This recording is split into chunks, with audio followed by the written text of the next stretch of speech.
Hey everybody, welcome to MLSnet.com's Extra Time. I'm Greg Lalas, this is Shep Messing, and we're talking about Freddy Adu, we're talking about the Chicago Fire and a huge transformation. We get a little conversation with Chris Armas from the Fire, a little bit of SuperLiga action, and a final thought from Shep that you definitely want to stick around to listen to. Now, let's get right into it, Shep. Have to talk about Freddy Adu right in the beginning. The rumor is he's going to Benfica, $2 million. Is this good? Is this bad? I mean, how do we look at Freddy Adu's MLS career, and how do we look at him projecting forward? Well, Greg, Freddy Adu, we've been talking about him in this country for the last 4 years, and really he never had a chance of fulfilling the expectations that everybody put on him. Exactly. So really unfair to judge him. As to this move, if it goes through to Benfica, I've heard a lot of different talk before the Benfica move. I heard Feyenoord, I heard Ajax, I heard Celtic. I'm not crazy for Freddy Adu about the move to Benfica because that's a very difficult club for him to really aspire to be in the starting 11. I think for Freddy Adu, I would have preferred to see him go to Holland, where I think it's better for a young player to develop. But I guess we'll still be talking about Freddy Adu even if he goes. Well, I imagine we will. I mean, it's a big move for him. Is $2 million enough? That's a question a lot of people have been asking. Is $2 million enough for Freddy Adu? Well, I think really when it comes to Benfica, there was a 2-year option in Freddie's contract, so he was not free coming December 31st. That's why there was a negotiation at all. I had heard that the league was asking up to $7 million.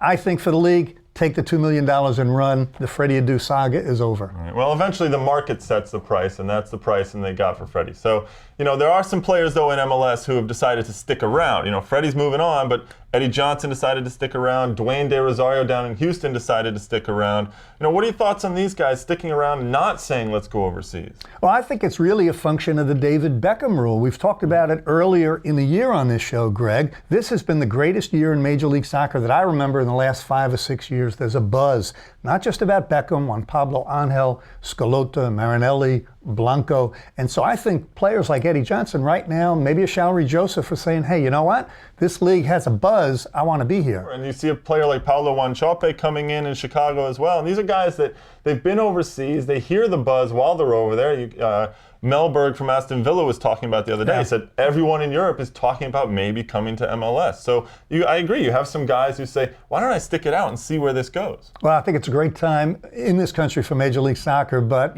we as a league have to pony up. Keep these guys like Shalry Joseph, Eddie Johnson. Don't let everybody go to Europe. I still believe that an American player, all things equal, he wants to play in his home country. Well, I think so, too. And it's great for us, too. It helps the national team as well. Now, speaking of a non-American player, we just mentioned Paulo Wanchope coming to the Chicago Fire. Now, the Chicago Fire are under a huge transformation right now. A couple of weeks ago, they got a new coach, Juan Carlos Osorio. It was a big move for them. He's a studier of the game. He teaches the game, and I think it's going to be really important for them. Cuauhtemoc Blanco's coming in, now Wanchope coming in. The Chicago Fire are a new Fire, if you will. I'm actually excited to see them play now. And again, I've known Juan Carlos Osorio for a long time. He was under the radar screen. I think this guy is a tremendous coach. And I think part of the thinking of Chicago was, hey, maybe we bring in a guy who can control Blanco, get the best out of Blanco. Let's see what Wanchope does. Didn't have a great year in Japan, but this is a invigorated Chicago Fire team. I'm excited to see them play. Well, the big question is to see whether they can get into the playoffs, because they're all the way down. They're going to have to try and get into the playoffs. Now, we have a little visit now from Chris Armas from the Chicago Fire. We want to talk about Chicago, obviously. You guys have made a bunch of changes recently, new coach, a couple of new players. What are your thoughts on all these changes? We're getting guys healthy, and we've made some good additions. We have a new coach in place, and we're starting to feel better as a whole.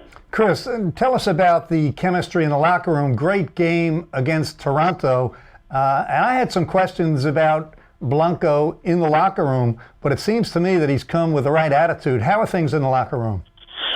It's as good as it's ever been.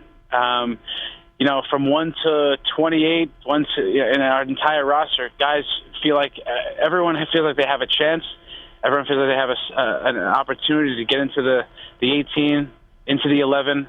Our coach, Juan Carlos Osorio, he's all business. You're not getting it done. He's looking to the next guy, and everyone's on their toes. in the locker room, there's a lot of life. There's a lot of energy going around, and I think it's been a lot of months of hard work, and even when Dave was there, and we're just starting to see a little bit of we can make something special happen here. So, as far as Blanco goes, I think the media and the outside sources made a big deal about what potential issues and problems there could be. But all along, and I've said it from the beginning, the guy still can play soccer. He still has good vision. And in the system we're playing, where he's our guy to get the ball to, he's still a guy comfortable in tight spots, great vision, and a very, very good passer. As people, as fans and soccer people are going to see, he can still pass the ball very well. So we're excited to have him. Well, Chris, we wish you all the luck in the future.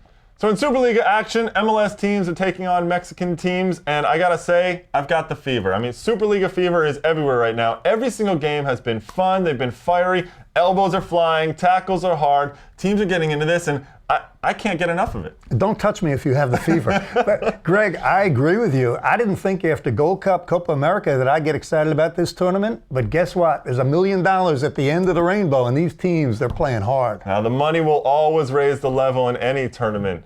And if you want to raise the level of the conversation here, you can email us at extratime@mlsnet.com. Now, before we get going, I know, Shep, you have a final thought on Freddy Adu, who's going to Benfica. Give it to us, please.